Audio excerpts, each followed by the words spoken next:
A long time ago, my brother asked me for an anime to watch, and I told him to watch Your Lie in April. And after a few days, like 3 or 4 days, he came back to me and he told me why some drawings on screen make us emotional like this. And that phrase like really stuck with me over the years. I think it's been 10 or 11 years since that happened. It's just stuck with me, and back in the day, anime was just an entertainment tool to me. But that changed after the amount of anime that I watched and the amount of beautiful memories I've made through the years. There are worlds of their own, characters that have feelings, and that's why they affect us so much, right? So anyway, I decided to make this video because I wanted to talk about a number of anime series that actually made me cry and tear up. It's gonna be a really weird list because that's my experience with them. Okay, maybe you've seen or you watched something that I haven't watched, and that thing is actually really sad. That's why I want you guys to tell me in the comments below about your recommendations for a sad anime, and I will actually try to watch them. Anyway, so let's get started. Number 10 is Kue no Katachi, the movie. Back in the day, I just found it and it was like, oh, that's actually really interesting because there's a deaf girl and a boy who's a bully, and their relationship together. And that's why it was so realistic, if I may say so, especially the girl. We meet a lot of people who have such special needs. Sometimes just doing such like a few things with them, like how you treat them, it can change their lives as the story progresses, and how just to reach the point where that girl felt the desire to end her life because of that. That's so many, like there were so many things about that anime that really made me like sad. Just didn't make me cry, not to that point. It was such an emotional roller coaster. And the boy himself, well, he realized that he was doing something wrong and he wanted to correct himself with her. And he did really great at the end. This is my experience with Kue no Katachi. If you haven't watched it, like you really need to watch it. It's a beautiful movie. Okay, number 9, Sakamoto Desu. Okay, this one is a weird one. Sometimes the funniest thing can be the saddest thing to you. Sakamoto Desu is just like that. It's such a happy anime, and when I watch this, it's funny. Like you see that Sakamoto, he can do everything, and how the other boys try to make him fail, but they just make him shine even more. Like he does so many stuff during the anime. However, like what made me really tear up when Sakamoto just said goodbye to his friends, and that's not just the case. After that, by the way, there are spoilers in this. Of course there are spoilers. And after I read about like the manga, there is a theory that he actually died because he had some disease or something. He was sick, and all those things that happened during the anime is just him trying to make the most out of his life. And that's why I actually really teared up when I learned about this. And because it's really correct, and it's just a lesson. You don't know how many days are left with you like in your life, so you just make the most out of it. Okay, even if the environment is so harsh on you, like it's just try to make the most out of it. Let's try to enjoy it. No matter how tough it is, try to find some stuff that you really enjoy and do those stuff. That's why Sakamoto Desu actually was really sad to me, even though it was a funny and happy anime. Okay, moving on to number 8. Number 8 is Fumetsu no Anata. Yeah, it's actually a masterpiece of an anime. It's just such a beautiful story. When something is about remembering people, like it's someone who's with you like for a brief time, like you get to know them, like see how they live, but then in a blink of an eye, they just disappear, they die, or whatever that happens to them.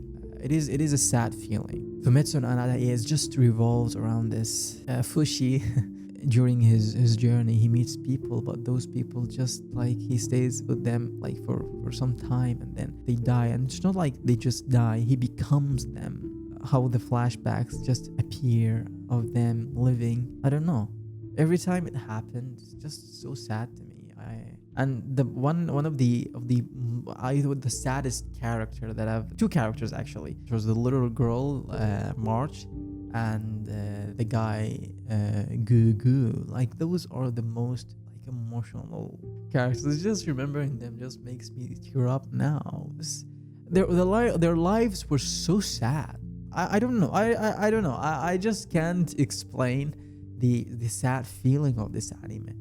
And maybe it's just remembrance, like the memories. I think it's just all about it. Just about memories of those people. It's a beautiful one. So number 7 is the infamous, the one that I actually almost started, like the second video I started this channel with, Snafu or Oregairu or Hachiman's Saga. Okay, it's another example of a happy anime, and the ending was such a sad crap because it was so happy. I don't want to talk about it again. Like I spent, I don't know, 15 minutes like talking about it, how it affected me mentally. You can watch that video, you can find it here. But oh my god. Okay, it's sad because it's happy. I'm not gonna say anything else. Like, oh my god. Okay, I'll stop. You know it. You know it. It's number 7. That's it. Too happy that it is a sad thing. It's sad because I'm not gonna see it again. That's why it's sad. No, it's just not like just that, but like I guess the confession was sad because so happy, so beautiful, and actually the scene with the teacher and saying goodbye to her was so sad as well. Okay, moving on. The next one is One Piece. Okay, One Piece is a classic. There are so many things in the story that are so sad. By the way, One Piece, I stopped watching it at, I think it's episode 734, like ending of Dressrosa arc, because I wanted the story to actually finish, and I want to watch all of it, all of the episodes up to the end. That's why I stopped until that. Maybe something happened that is sadder, but for now, I think Ace's death is just the saddest thing that I've seen in the anime. And also like the goodbye to Marigo, that was sad as well, but Ace's death was really sad to me. And it was sad because he was such a brother to Luffy. He was a real brother. Even made it so, even more like sad. It's because Luffy has done his best, okay? He's gone through crap, like going to Impel Down, going through that shitty prison, and then fighting his way in the beautiful war that happened. And in the end, he was able to actually free him. After all that crap, Ace dies because he protected Luffy. I think we all agree that it is a sad moment in the history of anime. Moving on. The next one, oh my god, no, not this one. Gintama. Again, the ones that make you laugh, the ones that make you happy are the ones that make you really sad. It's like this type of story that makes you laugh, and then just like it just puts a scene that just makes you cheer up and be sad. Especially the music. It was unbelievably great. And the main thing that actually made me actually cry is the death of the shogun. After it happened, I was so stunned. I said, no, there's no way actually this happened, because he was a guy who was bullied to a point, to an unbelievably funny point. Then it happened, and he was actually doing his best for the country, and in the end he was assassinated. I don't know, and I guess a lot of you agree with me on that. I never thought that Gintama will take that turn, but it actually happened.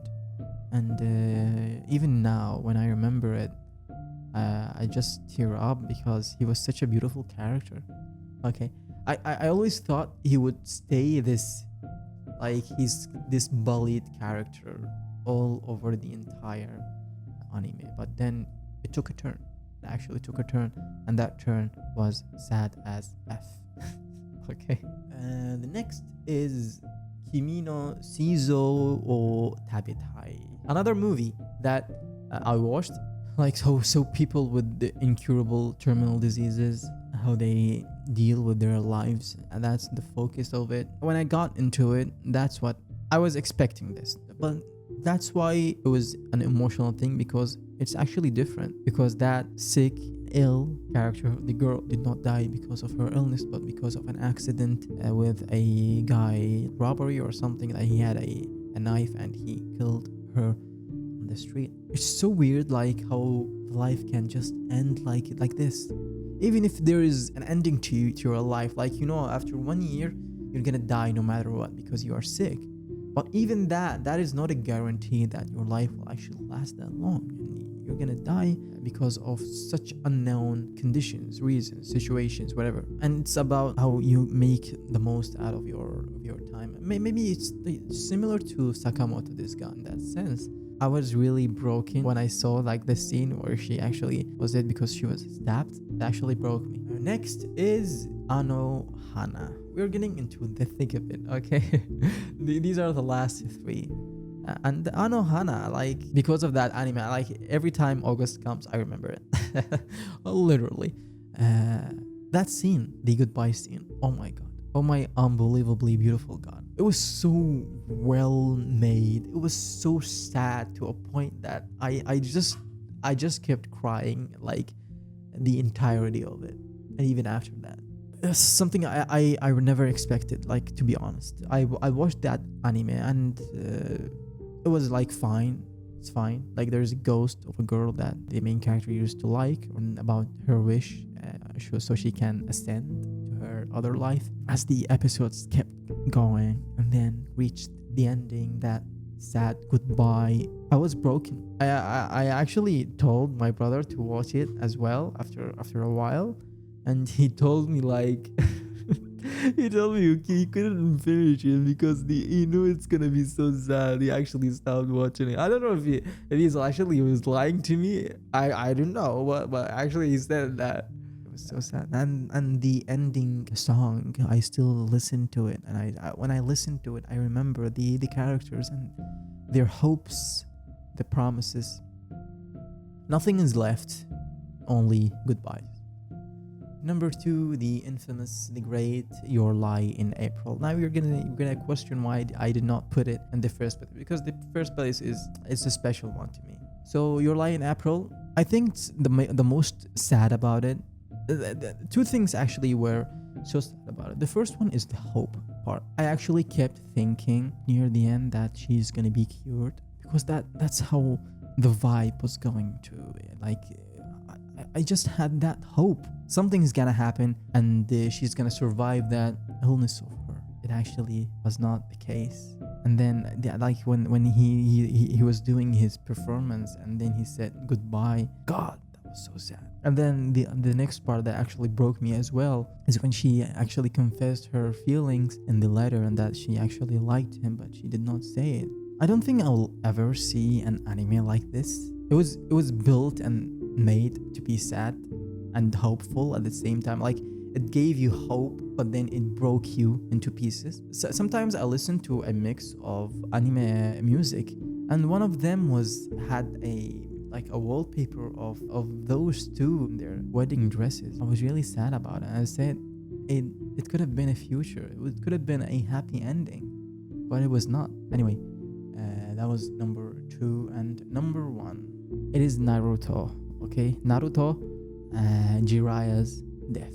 I used to live in an apartment, in a really small apartment.